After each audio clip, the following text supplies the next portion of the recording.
Pernah nggak sih kamu ngalamin momen ini? Anakmu lagi asik main, tiba-tiba kalah dalam permainan kecil. Wajahnya langsung merah padam, suaranya meninggi, mungkin sampai melempar barang atau menangis kencang. Kita sebagai orang tua seringnya langsung mikir, duh, kenapa sih dia nggak bisa terima kekalahan? Tapi, coba kita geser sedikit pertanyaannya. Bukan kenapa dia marah, tapi apa sih yang membuat kemenangan terasa begitu penting buat mereka? Mari kita bayangkan seorang anak bernama Genta. Suatu sore, dia lagi seru-serunya main ular tangga sama ayahnya. Awalnya ketawa-ketawa, semangat, penuh harapan. Tapi, pas sudah dekat banget sama garis finish, dadunya malah membawa dia ke kotak ular yang bikin dia turun jauh.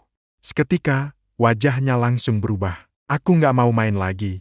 Papanya langsung disingkirkan begitu saja. Ayahnya cuma bisa menghela napas panjang. Dalam hati, ayahnya mungkin berpikir, ini kan cuma permainan, kenapa reaksinya sampai terasa seperti dunia mau runtuh? Nah, ini yang sering kali tidak kita sadari. Obsesi anak untuk menang itu bukan sekadar soal kompetisi atau pengen jadi nomor satu. Seringkali, di baliknya ada alasan yang lebih dalam. Bisa jadi itu soal rasa aman, soal harga diri, ketakutan terlihat gagal di mata orang lain, atau bahkan keinginan kuat untuk merasa tetap dicintai. Karena bagi seorang anak, kalah itu rasanya sama seperti pesan tersembunyi yang mengatakan, "Aku tidak cukup baik." Pertanyaannya sekarang, bagaimana kita sebagai orang tua bisa mengubah kalah, yang tadinya ancaman, menjadi sebuah pelajaran berharga? Yuk, kita bahas cara membantu anak menerima kekalahan dengan lebih elegan. Langkah pertama, dan ini yang paling penting, adalah validasi emosi mereka terlebih dahulu. Daripada langsung bilang, "Ya ampun, gitu aja kok nangis," atau "cuma permainan," jangan cengeng. Coba deh kita ganti dengan kalimat seperti, "Aku tahu rasanya pasti kecewa ya kalau kalah. Mama atau papa juga pernah kok ngerasain gitu. Itu wajar banget." Kalimat sederhana ini memberi pesan bahwa perasaan mereka itu sah, bukan sesuatu yang memalukan atau salah.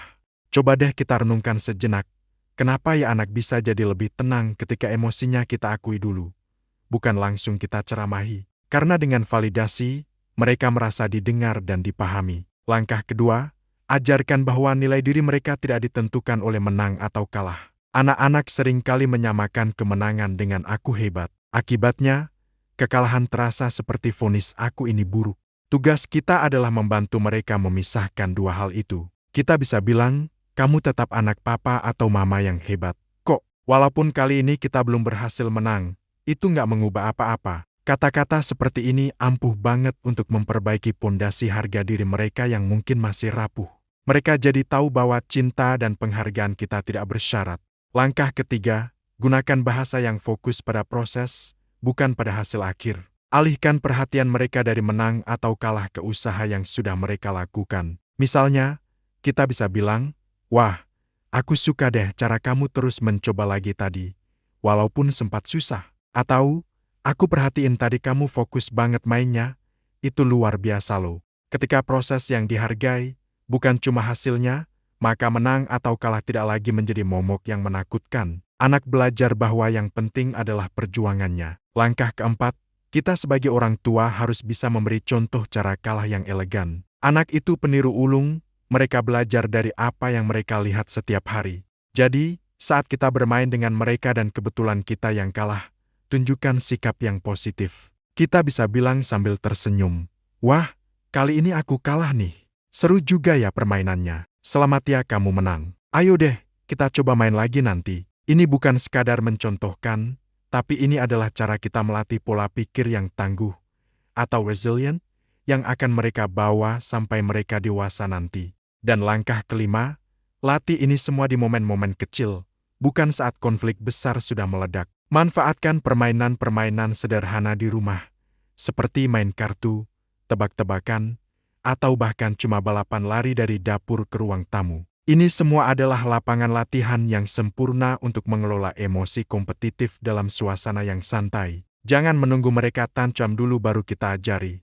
Justru, ajarkan konsep ini saat suasana sedang ringan dan menyenangkan. Pencegahan selalu lebih baik daripada pengobatan, kan? Sekarang, kita kembali ke cerita Genta tadi. Setelah kejadian itu, ayahnya mulai mengubah pendekatannya. Setiap kali mereka bermain bersama, ayahnya selalu mengingatkan, "Genta, yang paling penting dari permainan ini adalah kita bersenang-senang bareng ya. Kalau nanti kita menang, kita syukuri. Kalau kita kalah, kita pelajari biar lain kali bisa lebih baik. Perlahan tapi pasti ada perubahan." Lalu suatu hari, saat bermain lagi, Genta kembali kalah. Dia menunduk, diam sejenak. Ayahnya sudah siap dengan skenario terburuk. Tapi kemudian, Genta mengangkat kepalanya dan berkata pelan, "Ya, aku kecewa sih, Pak. Tapi nggak apa-apa, ayo main lagi." Momen itu bukan sekadar kemenangan kecil. Itu adalah sebuah tanda besar bahwa Genta mulai memahami sesuatu yang sangat fundamental. Dia mulai mengerti bahwa kekalahan bukanlah akhir dari segalanya, tapi hanya bagian dari proses untuk bertumbuh menjadi lebih baik. Anak yang bisa menerima kekalahan dengan elegan adalah anak yang kelak bisa menghadapi tantangan kehidupan tanpa rasa takut untuk jatuh. Jadi, kalau anakmu terlihat sangat terobsesi untuk menang, jangan terburu-buru menilai mereka sebagai anak yang sulit diatur atau cengeng. Kadang, mereka hanya butuh kita untuk mengajari satu hal penting, bahwa nilai diri mereka tidak ditentukan oleh piala atau kemenangan, tapi oleh keberanian mereka untuk mencoba lagi dan lagi setelah terjatuh.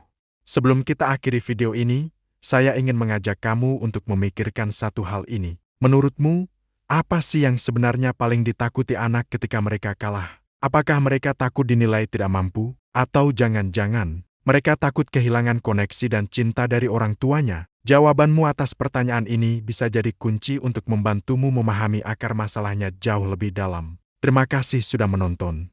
Jangan lupa bagikan video ini jika menurutmu bermanfaat, dan subscribe untuk tips parenting lainnya. Sampai jumpa.